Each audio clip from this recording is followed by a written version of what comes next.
वाराणसी के जिला और सत्र न्यायालय ने एक बड़ा निर्णय किया है। Archaeological survey of India ASI को इजाजत दे दी है ज्ञानवापी परिसर के सर्वे की। 4 अगस्त तक सर्वे करने के बाद अपनी रिपोर्ट सौंपनी होगी अदालत को, आर्कियोलॉजिकल सर्वे ऑफ इंडिया को। अच्छा, ये जो सर्वे होगा ये पूरे ज्ञानवापी परिसर में होगा, केवल वो इलाका जहां पर वजू खाना था, जहां पर हिंदू पक्ष का दावा है कि एक शिवलिंग निकला था, उस इलाके को, क्योंकि कोर्ट के आदेश पर सील किया गया है, उस इलाके में सर्वे नहीं होगा, बाकी हर जगह सर्वे किया जाएगा। कुमार अभिषेक मेरे सहयोगी हमारे साथ जुड़ रहे हैं। अभिषेक, अगर काशी की दृष्टि से देखा जाए तो इस केस को जिस तरह से आप लगातार कवर कर रहे हैं, आज का फैसला कितना महत्वपूर्ण, और यह सर्वे आपने अयोध्या का सर्वे भी कवर किया था, किस तरह से यहां काशी में सर्वे आगे चलेगा?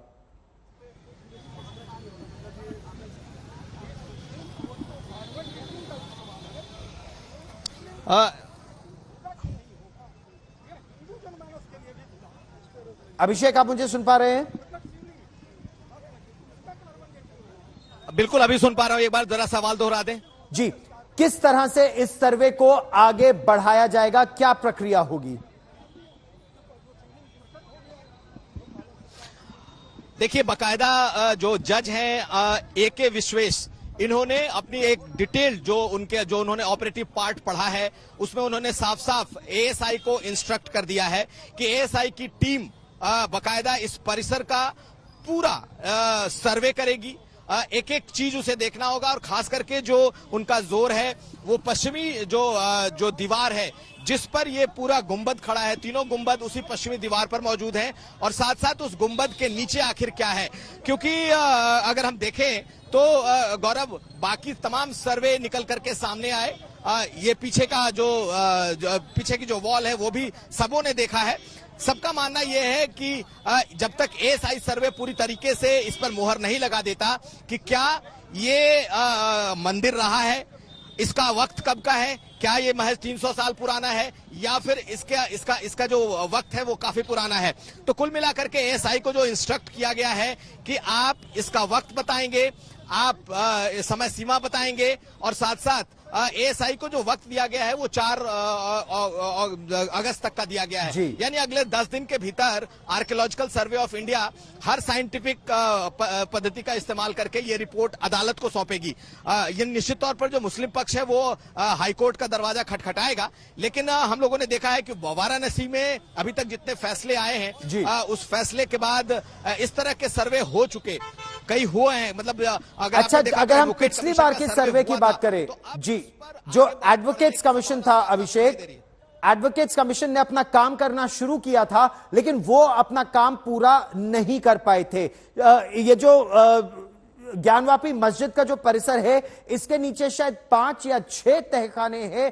4 तहखाने को उन्होंने खंगाल लिया था, एक में उन्हें एक दीवार मिली। तो क्या इस सर्वे में वो जो ईंटों की दीवार जिसे देखकर ऐसा लगता है ये बाद में बनाई गई थी, क्या वो दीवार हटाई जाएगी?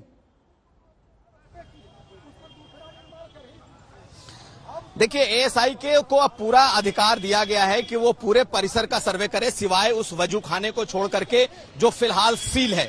हालांकि उस वजू खाने का भी कह सकते हैं तो जो एडवोकेट सर्वे हुआ है उसमें बहुत कुछ चीजें सामने आ गई हैं, कैमरे पे आ गया है, उसकी रिपोर्ट आ गई है। लेकिन जिस दीवार की आप बात कर रहे हैं जिसे बकायदा फॉल्स तरीके से जोड़ा गया है, दरअसल वो एक बड़ा चबूतरा है जिसके ऊपर जो मस्जिद का मुख्य पार्ट है और उसके नीचे का जो हिस्सा है वो पूरी तरीके से सील है। जिस तरीके से पीछे का हिस्सा खुला हुआ है, जो मंदिर का जो भग्नावशेष जैसा दिखता है, और जिसे हिंदू पक्ष कहता है कि ये मंदिर तोड़ करके इसी के दीवार पर ये पूरा का पूरा गुंबद खड़ा किया गया है मस्जिद का, ठीक उसके नीचे जहां पर मुख्य नमाज होती है वो नीचे का इलाका नहीं खोला गया था। जो एडवोकेट सर्वे हुआ था उसमें किसी चीज को छूना भी मना था, उसमें किसी चीज को टच करना भी मना था। हालांकि इसमें भी जो सर्वे का आदेश है इसमें भी किसी चीज को कोई नुकसान नहीं पहुंचाना है, किसी तरह कोई क्षति नहीं होनी है, सिर्फ और सिर्फ साइंटिफिक तरीके से होना है। लेकिन अहम बात वही है, क्योंकि ये जो याचिका करता है उन्होंने अपने बकायदा याचिका में लिखा है कि जिस जगह पर वो चबूतरा बना है, यानी कि मुख्य नमाज का जो स्टेज है उसके नीचे की जो जगह है दरअसल उसमें एक हॉलोपन है, एक खोखलापन है, और वही उन्हें लगता है कि यहाँ पर कुछ ना कुछ चीजें हैं।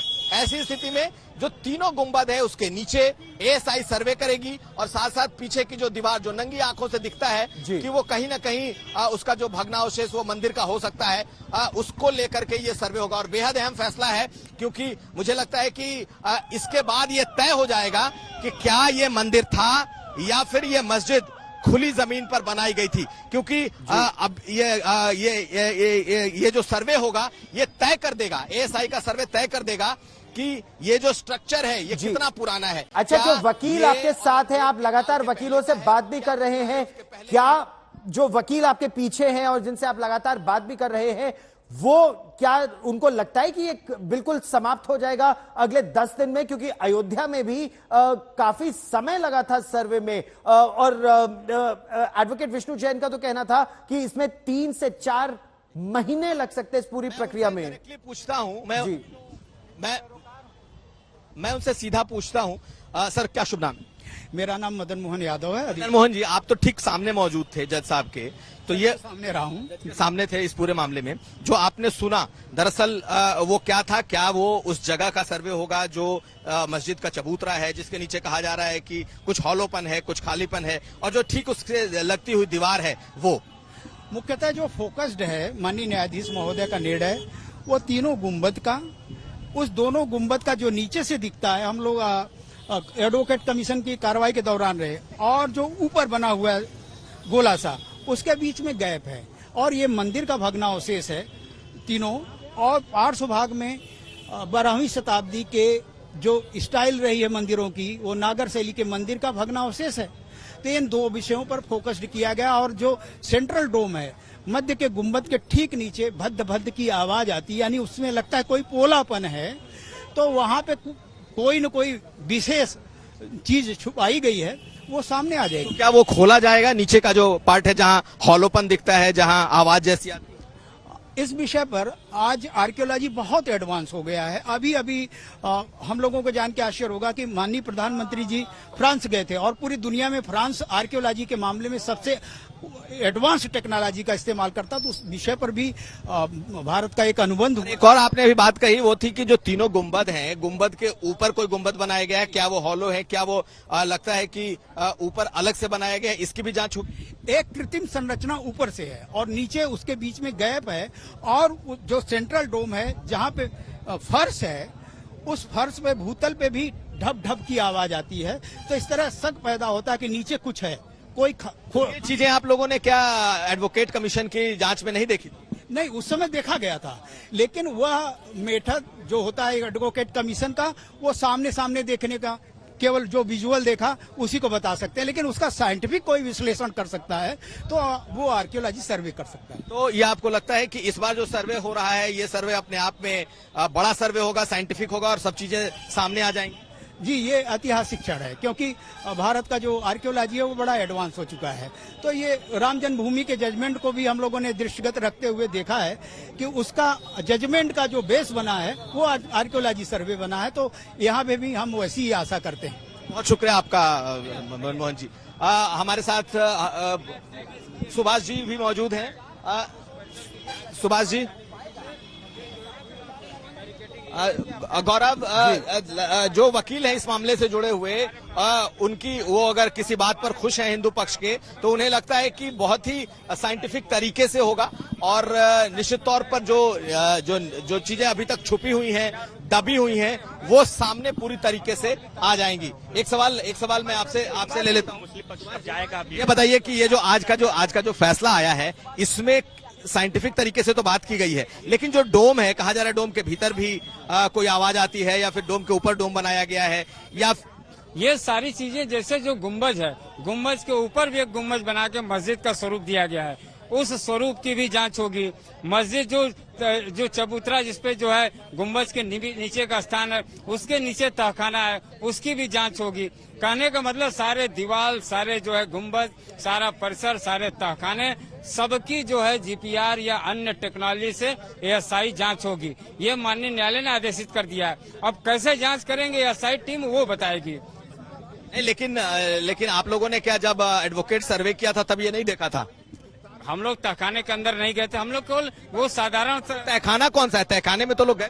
तहखाने के वाला मूल तहखाना जो गुम्बज के नीचे का है, वो तहखाना भी चारों तरफ से आर्टिफिशियल वॉल से बंद है। उधर पश्चिमी द्वार पे मलबे से भरा पड़ा है, उसके अंदर अभी जाने का कोई रास्ता नहीं था। इसलिए हम लोगों ने एसआई की बात की है और एसआई जांच में सारी चीजें निकल के चली आएंगी। ये सबकी इजाजत दे दी है अदालत ने? बिल्कुल, उसके नेचर को, उसके एज को जानने के लिए आदेशित कर दिया है कि एसआई जांच करके, सर्वे करके ये बताए कि इसका नेचर क्या है, इस परिसर का नेचर क्या है, इसका एज क्या है। क्योंकि जिस दिन ये पता चल जाएगा, मस्जिद का कॉन्सेप्ट थ्योरी अपने आप समाप्त हो जाएगा। बहुत शुक्रिया।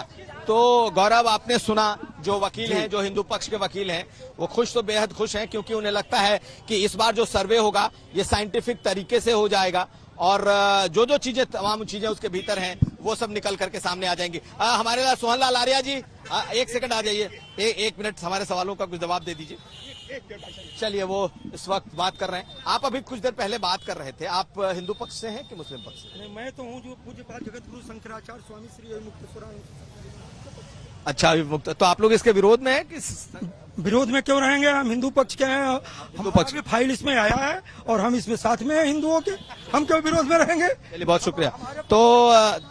तो जी, अच्छा, जो मुस्लिम पक्ष है उसकी दलील क्या है और क्या बातचीत के जरिए इसका समाधान निकल सकता है? क्योंकि भग्नावशेष एक बात है, उस समय के कुछ औरंगजेब के जो फरमान है वो दूसरी तरफ है और जो किंवदंतियां हैं वो तीसरी तरफ है। तो क्या बातचीत से समाधान निकल सकता है या केवल साइंटिफिक सर्वे से ही अदालत के जरिए इसका समाधान निकालने का प्रयास है? देखिए गौरव, बातचीत से समाधान निकलेगा इसकी उम्मीद तो नहीं है। मुझे लगता है हम लोगों ने देखा है कि कितनी दौर की बातचीत अयोध्या में हुई, लेकिन अल्टीमेटली जो समाधान आया वो सुप्रीम कोर्ट से आया।